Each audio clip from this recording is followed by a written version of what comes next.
بسم اللہ الرحمن الرحیم۔ معزز خواتین و حضرات، السلام علیکم ورحمۃ اللہ وبرکاتہ۔ آج گوشہ کمال کی نشست نمبر 110 ہے۔ آج کی نشست میں ہم پچھلی نشست میں ہونے والی گفتگو کا تسلسل جاری رکھیں گے۔ ہم گزشتہ نشست میں شریف الدین پیرزادہ صاحب کا ذکر کر رہے تھے، چونکہ وہ تھوڑا طویل ہو گیا تھا اس لیے میں نے اس کو روک دیا تھا۔ آج اس کی دوسری قسط سمجھ لیجیے آپ۔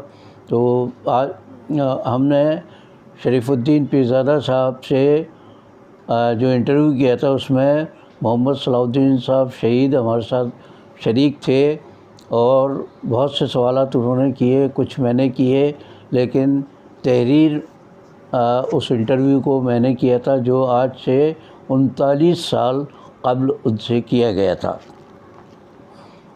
ہم نے ان سے سوال کیا کہ زندگی کے مختلف میدانوں میں مسلمان ملکوں کو قریب لانے کے لیے بعض ایسے ادارے تشکیل دیے جائیں یا وفود کے تبادلے ہوں جو باہمی اخوت میں مزید اضافہ کر سکیں۔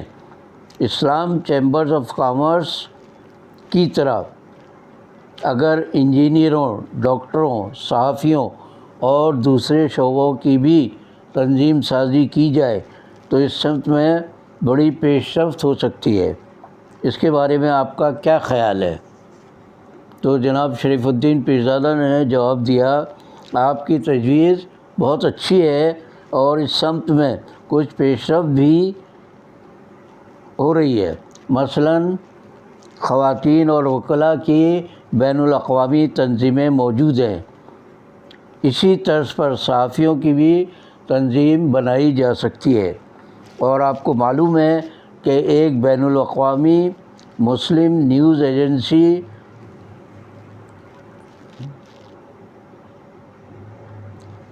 کی تجویز کافی عرصے سے زیر غور ہے۔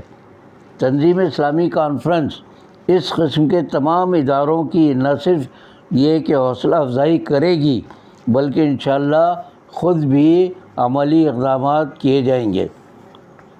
ہماری خواہش اور دعا ہے کہ ہر شعبۂ زندگی میں مسلم ممالک کے درمیان بھرپور ہم آہنگی اور تعاون کی فضا پیدا ہو۔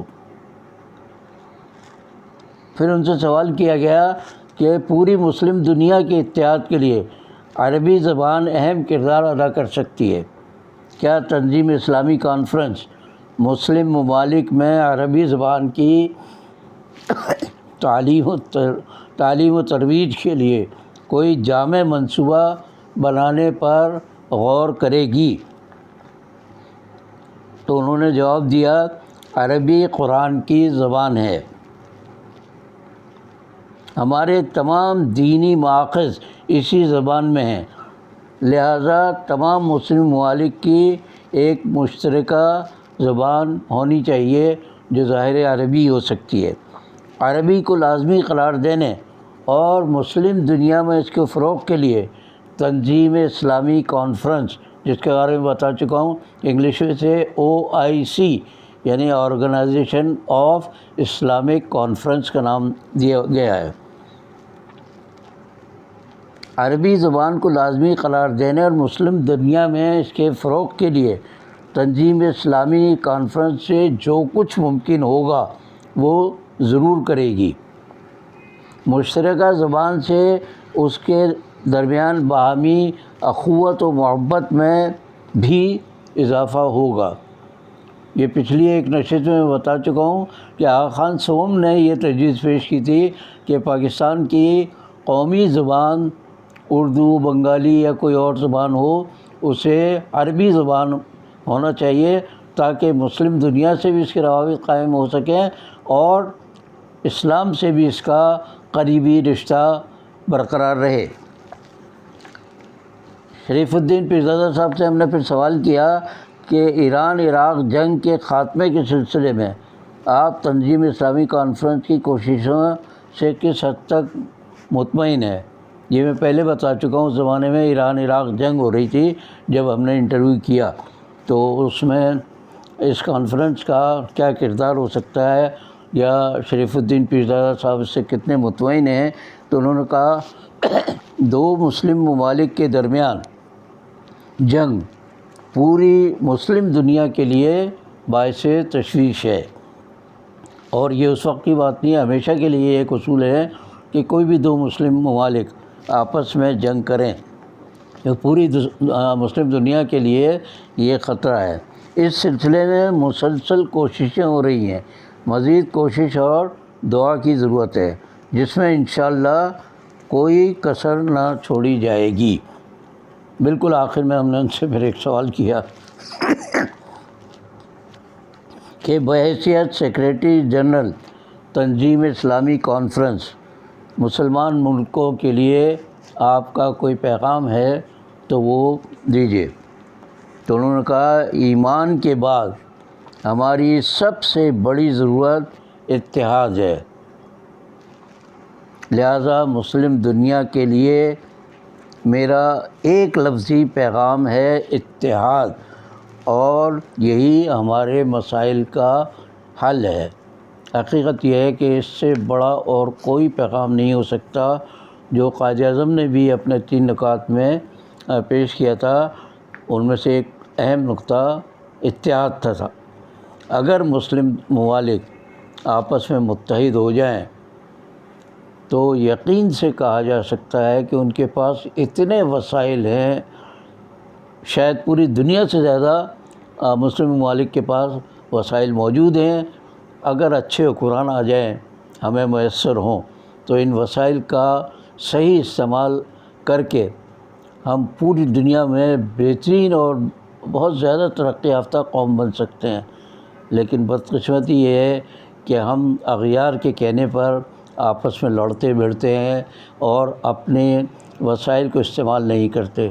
پچھلے دنوں میں دیکھ رہا تھا ایک جگہ کہ پاکستان وہ ملک ہے، یعنی ایک ہی ملک ایسا ہے کہ جس کے پاس سونا، تانبا، ہیرے جواہرات، تیل، گیس، وہ کون سی دنیا کی نعمت ہے جو ہمارے پاس نہیں ہے، ایک چھوٹے سے ملک پاکستان کے پاس۔ تو پوری مسلم دنیا کے پاس، عرب ممالک کے پاس تیل کے وسیع ذخائر ہیں، اسی طرح دنیا کے بہت سے ممالک ہیں، اور سب سے بڑھ کر یہ کہ ہمارے پاس تعلیم یافتہ اور ہنرمند نوجوانوں کی کوئی کمی نہیں ہے۔ مسلمان ممالک کے نوجوان دنیا کے دوسرے ملکوں میں جا کر خدمات انجام دیتے ہیں، صرف اس لیے کہ وہاں انہیں بہت زیادہ پیسہ ملتا ہے اور ان کی قدر ہوتی ہے۔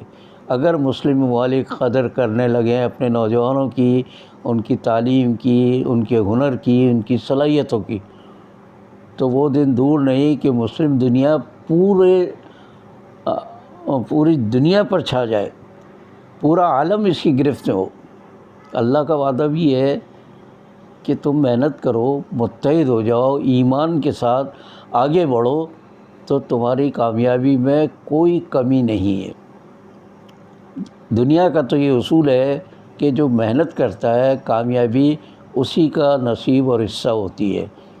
ہم صرف ایمان کی بنیاد پر یہ سمجھیں کہ کوئی کام نہ کریں، نہ متحد ہوں، نہ آپس میں اتفاق اور اتحاد ہو، اور اس کے باوجود ہم کامیاب ہو جائیں، جبکہ میں صاف لفظوں میں کہہ رہا ہوں کہ مسلم دنیا کے اکثر حکمران عیاشی میں پڑے ہوئے ہیں، انہیں آخرت کی یا اپنے عوام کی، اپنے ممالک کی کوئی فکر نہیں ہے۔ بابر بعیش کوش والا فارمولہ اختیار کیے ہوئے ہیں، وہ سمجھتے ہیں کہ عالم دوبارہ نیست، یعنی آئندہ کوئی زندگی آنی ہی نہیں ہے، تو اس لیے ہم کس کے لیے محنت کریں، کیا کریں، بس عیش کر کے زندگی گزار دیں۔